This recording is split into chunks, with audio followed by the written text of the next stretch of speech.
பிரியமானவர்களே, இயேசு கிறிஸ்துவின் நாமத்தில் உங்களை வாழ்த்துகிறேன். ஜீசஸ் கிரைஸ்ட் ஹோலி மினிஸ்ட்ரியின் வழியாய் உங்களை சந்திப்பதில் மகிழ்ச்சி அடைகிறேன்.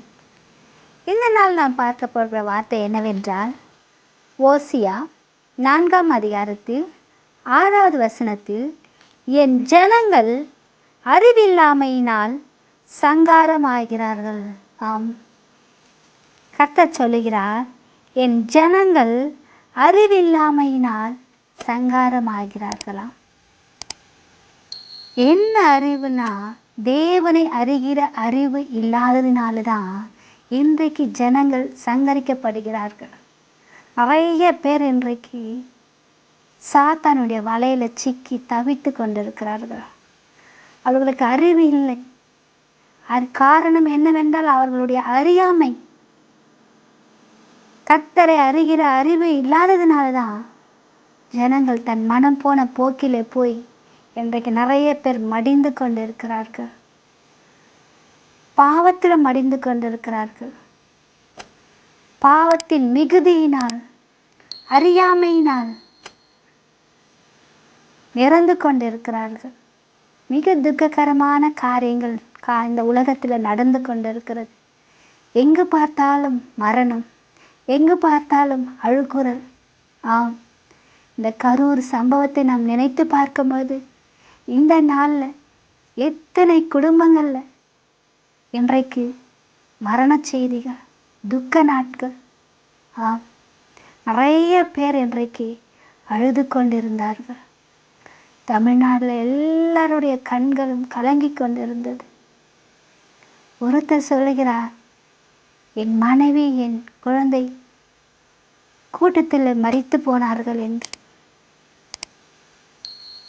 9 மாத கர்ப்பிணி பெண் சொல்கிறார், திருமணமாகி 1 வருஷம்தான் ஆகிறது, என் கணவர் அந்த கூட்டத்தில் மடிந்து போனார் என்று. இன்னும் 1 மாதத்தில் அந்த மகளுக்கு குழந்தை பிறக்கும். தகப்பனோ கிடையாது. சிறு சிறு பிள்ளைகள், சின்ன குழந்தைகள் மரித்து போனார்கள். தாய் இருக்கிறார்கள், தகப்பன் இல்லை, பிள்ளை இல்லை. ஒரு தாயார், கூட்டம் அதிகமாக இருக்கிறது, வேண்டாம் வந்து விடுங்கள் என்று சொல்லும்போது, நாங்கள் பார்த்து விட்டு தான் வருவோம் என்று அந்த மகள் சொல்லுகிறார். தகப்பனாரும் தான் அந்த குழந்தையும் மரித்து விட்டார்கள். கீழ்ப்படியாமையினாலும் அறியாமையினாலும் இன்றைக்கு ஜனங்கள் சங்கரிக்கப்படுகிறார்கள். எவ்வளோ ஜனங்கள் இன்றைக்கு மரித்து போனார்கள். கிட்டத்தட்ட 39 ஜனங்கள் என்று சொல்கிறார்கள். இன்னும் எத்தனை பேர் மரிப்பார்கள் என்று தெரியாது. ஜனங்கள் அறியாமையினால் சங்கரிக்கப்படுகிறார்கள். இந்த வேத வசனத்தை நான் அந்த காரியங்களை எல்லாம் பார்க்கும்போது, அந்த செய்திகளை எல்லாம் அவர்கள் அலறல் குரலை கேட்கும் பொழுது மிக வேதனைப்பட்டு இந்த வசனம்தான் எனக்கு ஞாபகத்துக்கு வந்தது. என் ஜனங்கள் அறிவில்லாமையினால் சங்காரமாகிறார்கள். ஆமாம், அறிவில்லாமல் ஒருத்தர் சொல்லுகிறார், நான் அவரை பார்த்து விட்டு தான் வருவேன், என் உயிரே போனாலும் சரி, நான் அவரை பார்க்காமல் வரமாட்டேன் என்று சொல்லுகிறார். நமக்காக உயிரை கொடுத்த இயேசு இருக்கிறார்.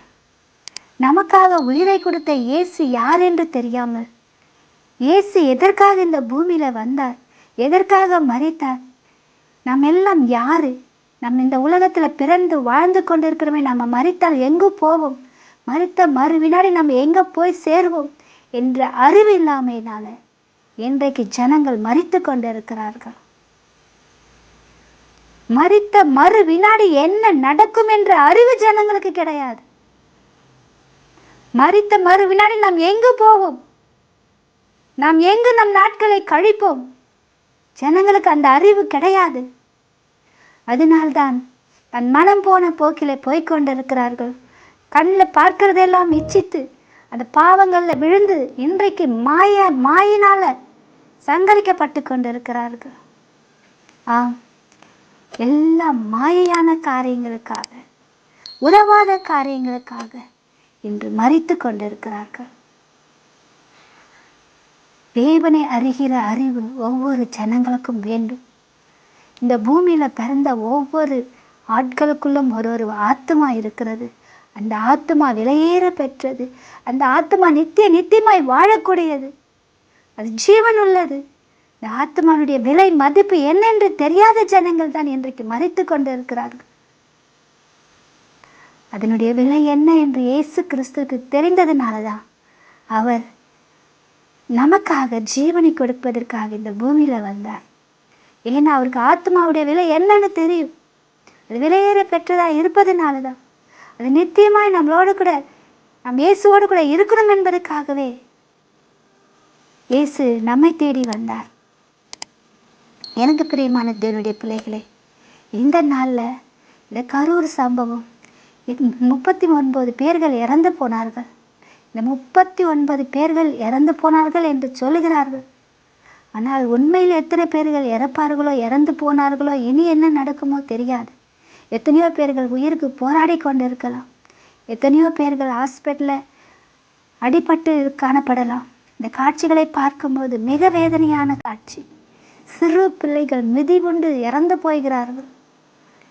அவ்விதமான காலகட்டத்தில் ஜனங்கள் இன்று ஓடிக்கொண்டிருக்கிறார்கள். மாயையை தேடி ஓடிக்கொண்டிருக்கிறார்கள். காரணம் என்னன்னா அறியாமையினால அவங்க செய்கிறார்கள். கிறிஸ்துவ ஜனங்களாகிய நாம, தேவனுடைய ஜனங்களாகிய நாம இவ்விதமான ஆட்களுக்காக, அறியாமையினால சங்காரமாகிற ஆட்களுக்காக நாம் ஜெபிக்க வேண்டும். நாம் ஜெபிக்கிறவர்களாக இருக்கணும். விதமான ஜனங்களுக்காக பாரப்பட்டு ஜெபிக்கணும். கர்த்தர் இந்த ஜனங்களுடைய கண்களை திறக்கணும் என்பதற்காக எரேமியாவை போல கண்ணீர் விட்டு புலம்பி ஜெபிக்கிற ஜனங்களாய் இந்த பூமியில எழும்ப வேண்டும். கர்த்தருடைய ஜனங்களுக்காக, கர்த்தரிடத்துல ஜனங்கள் சேருவதற்காக பாரத்தோடு ஜெபிக்கிற ஜனங்கள் இயேசுவுக்கு தேவை. இயேசுனுடைய பாரத்தை நம்முடைய பாரமாய் சுமந்து இயேசு இந்த பூமிக்கு வந்தது போல, அவர் கண்ணீர் விட்டது போல, அவர் கதறி அழுதது போல, அவர் நமக்காக ஜீவனை விட்டது போல, நாமளும் இயேசுனுடைய பாரத்தை நாம சுமந்து இப்படிப்பட்ட ஜனங்களுக்காக நாம ஜெபிக்க வேண்டும். எனக்கு பிரியமான தேவனுடைய பிள்ளைகளே, கர்த்தரை அறிந்த பிள்ளைகள், கர்த்தரோடு இருக்கிற பிள்ளைகள் எல்லாரும் இவ்விதமான ஜனங்கள், இருள மாட்டி சிக்கி தவித்து கொண்டிருக்கிற ஜனங்கள், மாயை நம்பி ஓடிக்கொண்டிருக்கிற ஜனங்கள், பாவத்துக்கு அடிமையாக இருக்கிற ஜனங்களுக்காக, கர்த்தர் விடுதலை செய்வதற்காக நாம் எல்லாரும் பாரப்பட்டு ஜெபிப்போம். கர்த்தர் அந்த ஜனங்களை விடுவிப்பார். கர்த்தர் பெரிய காரியங்களை நிச்சயமாகவே செய்வார். இவ்விதமான சம்பவம் இனி நடக்காதபடி நாம் எல்லாரும் திறப்பில நின்றோம் என்றால் கர்த்தர் அந்த காரியங்களை நிச்சயமாகவே செய்வார்.